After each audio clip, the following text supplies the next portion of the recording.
Boa tarde, pessoal. Sou uma Malagueta aqui da Talmax. Estou mostrando alguns detalhes para a gente trabalhar com fundição. Alguns detalhes de colamento de splu, de fundição, inclusão, acabamento, usinagem e oxidação, ok? Então, a partir de agora, nós vamos verificar alguns métodos, uma metodologia boa e um protocolo a ser seguido. Então, nós vamos fazer aqui, vamos fazer um acompanhamento agora aqui. E caso vocês precisem de alguma dúvida, vocês podem conectar e entrar no meu YouTube, que é a Malagueta F16, e a gente pode conversar a respeito disso, tá bom? Obrigado, pessoal. Agora acompanhe as imagens. Bem, pessoal, estamos aqui agora de volta para fazer a colação de splus, como eu estava dizendo para vocês. Eu gosto de trabalhar sempre com o splu número 3, tá? De 3 milímetros.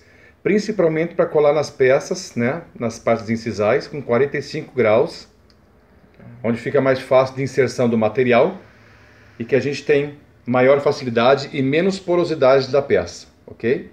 Estão vendo aqui a colagem, como fica.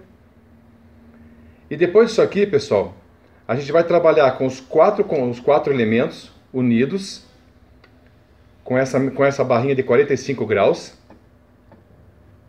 E a partir disso aqui, nós vamos trabalhar com uma barrinha de 4 milímetros ou 5 milímetros, para que a gente possa fazer a união desses splu de alimentação. E posteriormente isso aí, nós vamos trabalhar com o triângulo. É um triângulo de cera, onde a gente possa ter a alimentação maior, mais tranquila e mais favorável ao metal, tá? Então com isso aqui vocês vão entender muito bem o que eu estou falando. Vamos acompanhar.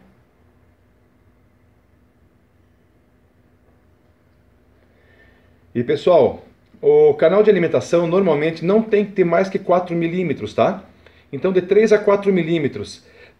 Por quê? Para que o próprio metal, quando entrar no elemento, que ele vai estar acima do centro térmico, ele não tenha o retorno. Porque se ele retornar e tiver um splu muito fino ou uma angulação incorreta, o que vai acontecer? Quando vocês cortam o splu, ele vai estar aquele buraquinho de porosidade. Ou então mesmo a porosidade no elemento. Então é muito importante, pelo menos assim a gente não tem um retorno do material a ser feito.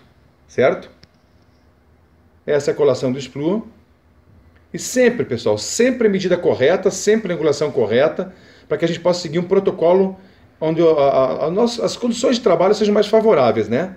Não adianta a gente fazer alguma coisa assim, estou acostumado a fazer assim. Não, vamos trabalhar de uma maneira correta, para que a gente tenha um resultado melhor dos nossos trabalhos. Ok? Então a colação de splu seria assim. Voltamos posteriormente com esse mesmo trabalho. Pessoal, então essa é a parte agora da colação da barra. Uma barra sempre conforme for a peça, pessoal. Depende do tamanho da peça, nós trabalhamos com uma barra de 5 milímetros ou de 4 milímetros, tá? Como é um trabalho de 4 elementos, curto, eu vou trabalhar com esse splu aqui de 4 milímetros, tá? 4 elementos, 4 milímetros, pequena, o suficiente para alimentação de material. Próximo isso aqui, pessoal, nós vamos trabalhar o seguinte. Vamos colocar no anel, mas antes do anel, tem um detalhe muito importante que a gente tem que fazer. A alimentação vindo do anel não é uma barrinha, um fio de cera ou um chuveiro, como a gente chama. A gente vai fazer o seguinte, ó. Nós vamos trabalhar com aquele corte onde foi marcado por um triângulo. Vocês vão entender já o porquê do triângulo. Certo? Já do tamanho já correto, pronto para o splu, onde a gente não precisa colocar splu, preencher o meio. Vocês já vão ter o tamanho ideal, o tamanho correto para o centro térmico do anel e a barra colocada. Olha lá, tá vendo? Facilidade. Olha lá, temos a peça colada aqui, vamos colar a peça assim, sempre na angulação correta. Por que esse splu assim, pessoal? O metal, quando você faz uma fundição, o metal normalmente ele não tem que ter parede de retenção, ou nem uma parede onde o elemento, o material, que seria o metal fluido, bater em qualquer parede e perder a sua força. Porque veja bem, aonde ele está batendo numa parede, ele vai bater e retornar, e no retornar, ele está pegando outro material, outro metal que está indo em outra direção, então ele perde um pouco a força. Então, todo material que a gente puder fazer uma fluidez correta, aberta, sem nenhuma parede para que ele possa bater e perder as forças, aqui ele vai alimentar direto os canais, onde os canais estão ligados direto aos elementos, e os elementos nos 45 graus ligados diretamente com um ângulo reto lá para os bordos, quer dizer, automaticamente sendo o implante ou bordo, que a gente pode estar trabalhando, né? Bordo, cervical ou fechamento, eu não tenho força contra nenhuma. Então eu vou ter esse movimento dos metais diretamente onde eu quero. E não esquecendo do seguinte, pessoal, quando vocês estão fazendo a colação do sprue, essa parte da barra ela tem que estar exatamente no centro térmico do anel. Porque se você estiver fora do centro térmico, automaticamente o seu trabalho vai estar no centro térmico. E ele vai estar recebendo toda a temperatura não necessária. Olha lá, ó, tá vendo o centro térmico do anel? Vou passar para vocês, olha só lá. Ó. Então a barra está bem no meio do anel, onde vai ser o centro térmico. E o teu elemento vai fugir do centro térmico. Por que o centro térmico? O centro térmico é o seguinte, ele se designa numa certa opinião. Na parte do centro térmico, onde é o último resfriamento, o que vai acontecer? O metal vai ser o último a resfriar. E por ser o último local a resfriar, ele vai puxar toda a porosidade e impureza do seu material, onde você está fundindo e trabalhando, para aquela parte do centro térmico. E teus elementos vão ficar todos limpos. Então o teu metal não vai ter porosidade, não vai ter sujeira e não vai ter problema de material queimado. Porque você vai estar simplesmente trabalhando com material totalmente puro. Ok? Então essa metodologia para que você possa trabalhar, incluir, colar os sprue é muito importante, pessoal. Todo trabalho existe um protocolo a ser seguido. E esse protocolo, se você fizer toda a linha, todo correto, você não vai ter problema futuramente para uma fundição e uma qualidade de material. Ok? Então tá ali, ó, material certinho e colado.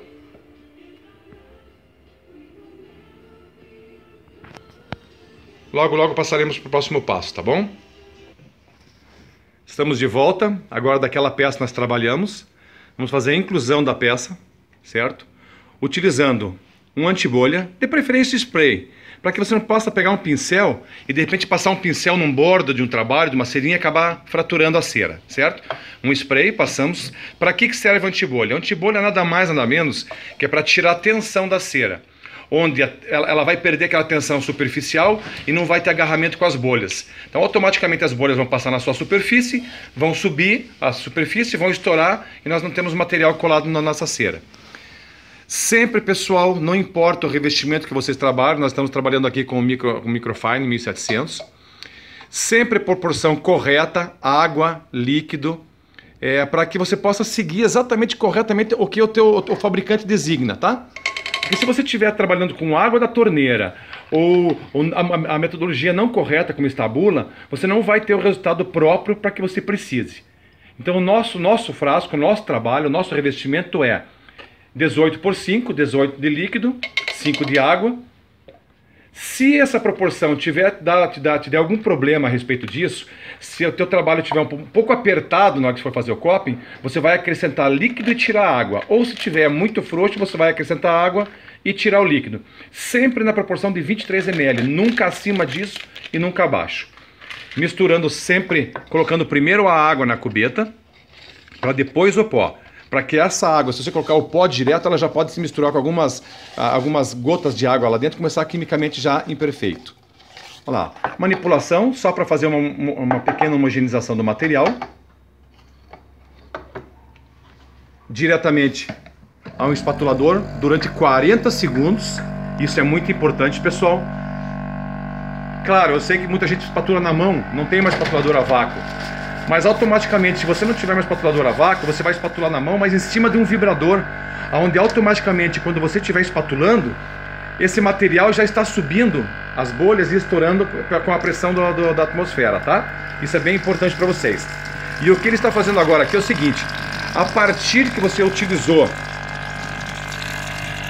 o antibolha, lava seu antibolha para não causar nenhuma película no material, passa um ar sem assoprar o material, porque com o nosso sopro, automaticamente, nós temos sal na nossa saliva.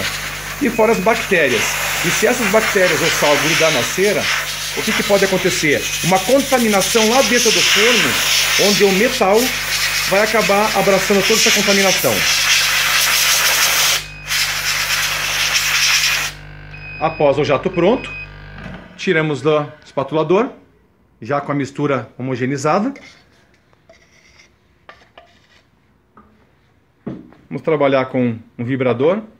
Indiferente as marcas, pessoal, indiferente marca, modelo, o importante é você seguir exatamente passo a passo do correto de um trabalho, de um protocolo de trabalho, para que dê certo.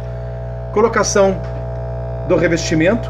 Quanto mais alto, mais fino o fio ficar, mais as bolhas vão estourar. Por quê? Nós temos uma pressão atmosférica. Se ficou alguma microbolha no teu material, automaticamente no descer até o anel, ela vai estourar as microbolhas. Porque nós temos pressão atmosférica, isso é muito mais fácil para nós. Então tá lá, ó. Não se usa pincel no material, principalmente implantes. Certo? Vocês podem focar lá.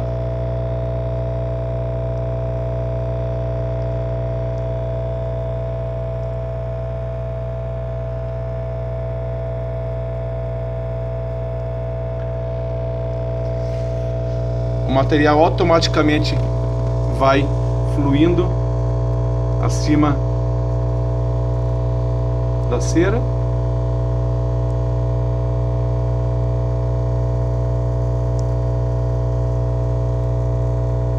Se você quiser usar de repente uma Lecron, um gotejador para puxar o revestimento que vem de dentro, que muita gente costuma fazer, cuidado, tá, pessoal? Porque quando você pode puxar ele, você vai fazer um vácuo lá dentro e você pode dar uma bolha e acaba você passando a bolha, o que não poderia ter. Lá automaticamente vai ser infiltrado, pronto. O revestimento veio e saiu normalmente, ok? Então, a inclusão está correta assim, perfeita, sem problema nenhum. Nós vamos para o próximo passo, para que podemos fazer a programação do forno, ok?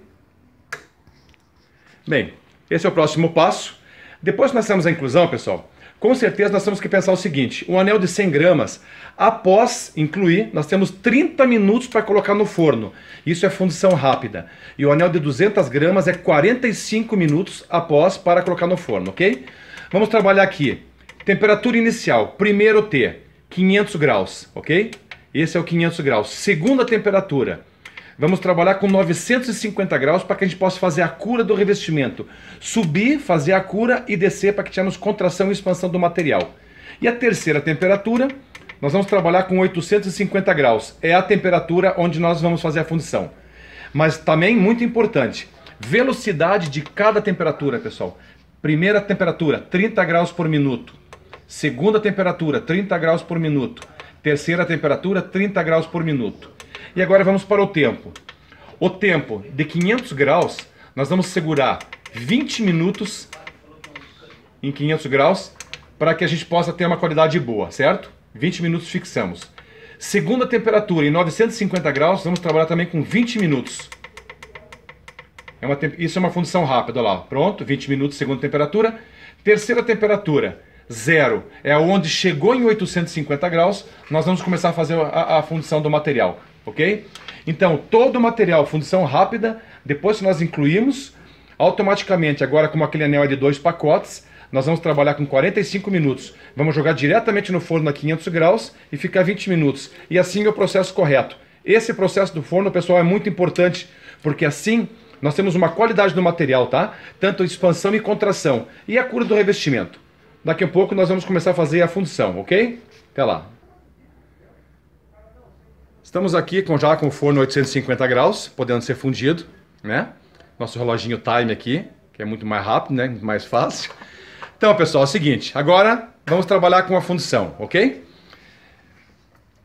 Vamos trabalhar sempre oxigênio, 2 a 3 kg força, certo?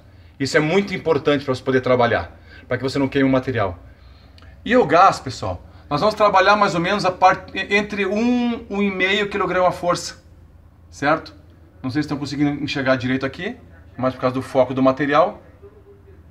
Então essa é a proporção correta do gás e oxigênio, ok? Vamos mostrar aqui como é que a maneira de trabalhar com o bico. gás, puxa com oxigênio, limpou o material. Gás, oxigênio, mais um pouco de gás e mais um pouco de oxigênio, vai puxando até ele mudar um pouquinho o som. Vai puxando, olha aí, ó, pronto. Esse é o momento correto, ok? Agora nós vamos trabalhar com o anel vindo do forno. Plataforma pronta. E vamos tentar fazer com que a gente enxergue total aqui a função. Ok? Vamos lá. Aí. Vou acompanhar vocês com o óculos também aqui na lente para que a gente possa trabalhar exatamente o fogo. Olha lá, as pastilhas entrando em derretimento.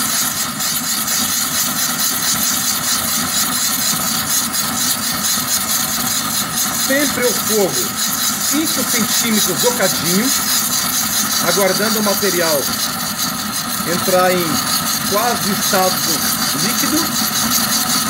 Na hora que ela começar a arredondar as bordas, pessoal, arredondou as bordas, vai aproximar um pouco o maçarico, queimou rápido, fez o giro, fechou a centrífuga e entrou em funcionamento, ok? Essa é a função correta, pessoal. Sempre trabalhando dessa maneira, o maçarico, o oxigênio e o gás, ok? Vamos finalizar aqui e a próximo passo nós vamos limpar o material, cortar e fazer a usinagem, ok? Após a função, então um jato de óxido, tá? Para que a gente possa fazer uma limpeza no material. Não impede de cada um abrir como quiser o anel depois de esfriar, sempre com resfriamento natural, até que você puder pegar com a mão. Depois que você trabalhar com isso, você abre seu anel e dá um jato de óxido. Normalmente um óxido pode trabalhar com 50 libras, é de 50 a 100 libras, com 25 micras mais ou menos, 250 micras cada esfera, tá?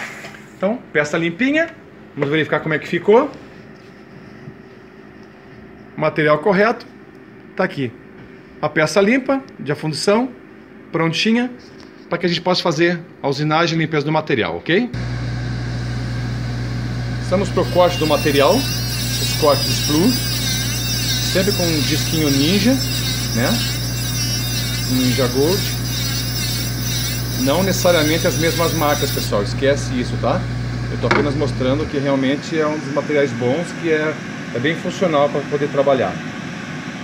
Sempre com uma máscara, podendo trabalhar, ou num local onde tenha uma aspiração, um material onde você possa se higienizar e não vir muito material em você. Isso pela saúde. Aí, usamos um material um pouquinho mais largo, em vez do disco, um disco do Gold, né? Disco Ninja. Usamos uma pedrinha branca, tipo Mise, que nós temos também para vender, porque ela tem uma base um pouco mais larga, é mais fácil, desgasta mais, com mais abrasividade e deixa a superfície um pouco mais reta. É uma sequência boa, sempre pedras boas, pedras limpas, nenhuma pedra que fique em cima de bancada contaminada. Por quê? Como esse material trabalha com imbricamento, ele vai amassar seu material. Ele desgasta o disco, mas ele amassa, e automaticamente, se ele amassar em cima de alguma sujeira, essa sujeira fica por baixo do material e na hora da gasificação ou da aplicação de cerâmica, pronto. Aí vem as bolhas e ninguém sabe por quê. Próximo passo, vamos trabalhar com usinagem do metal com tungstênio. Bem, a usinagem do material, pessoal, nós temos dois tipos de usinagem.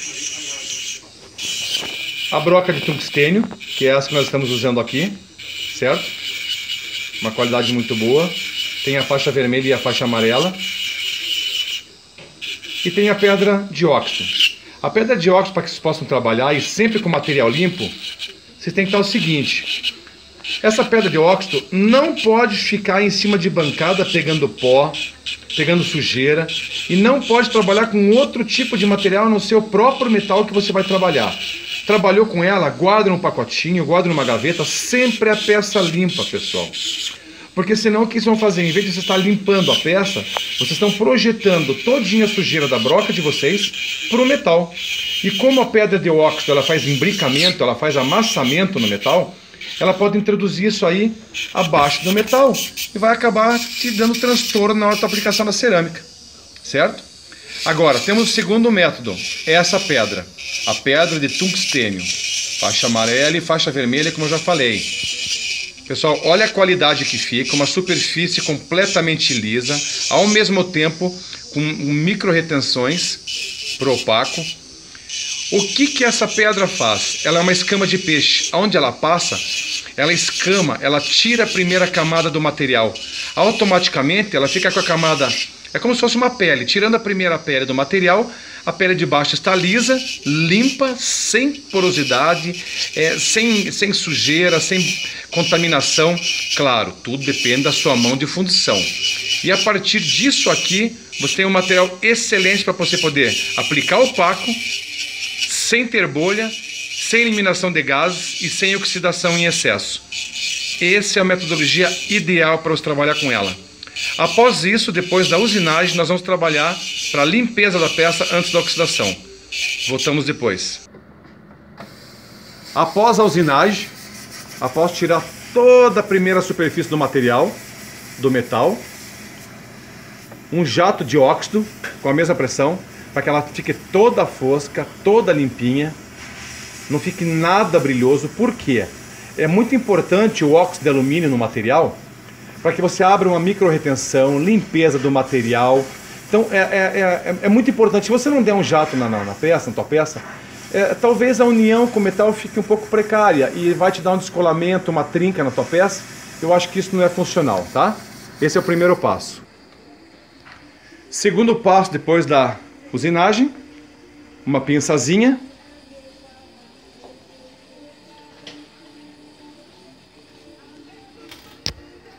Vamos trabalhar, agora não precisa, mas pode colocar.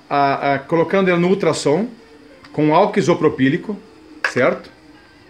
Dentro do álcool isopropílico, mergulhada. 3 minutos de ultrassom, para que a gente tire todo o resíduo do óxido que a gente fez, tá? Então, os 3 minutos aqui, para que a gente possa ter uma limpeza completa. Após 3 minutos de ultrassom, o que nós vamos fazer? Pegar essa peça, não se toca mais essa peça com a mão, jamais. Pinçamos e direto para um vapor de água, onde nós temos essa peça limpa. Por que o vapor de água? Porque ele é volátil e automaticamente você passando um vapor de água em toda a peça, você vai fazer com que evapore todas as moléculas, todas as partículas, a contaminação, bactérias, tudo tem em cima dela. Isso acima de 100 graus a água. Pronto, a peça exatamente pronta para passagem de opaco.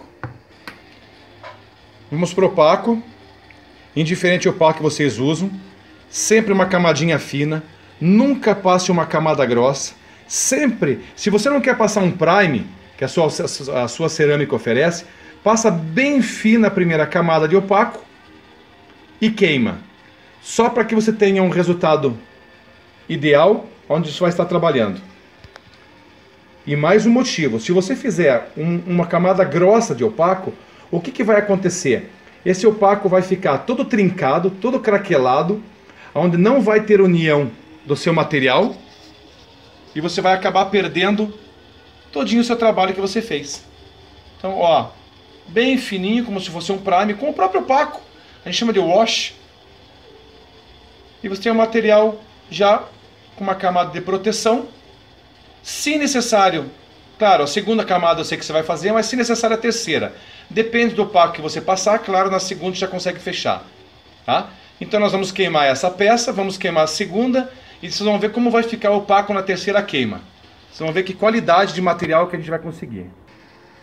Pessoal, a peça pronta do forno, de qualidade. Por isso que eu digo, a sequência do trabalho, o protocolo a ser seguido, eu acho que é muito importante para vocês, pessoal. Vocês precisam ter uma qualidade de trabalho e um protocolo a ser seguido. Vou mostrar para vocês a qualidade do material e do opaco onde ficou.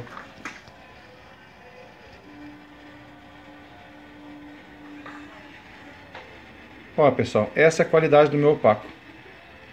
Opaco excelente, semi-brilho, pronto para ser utilizado.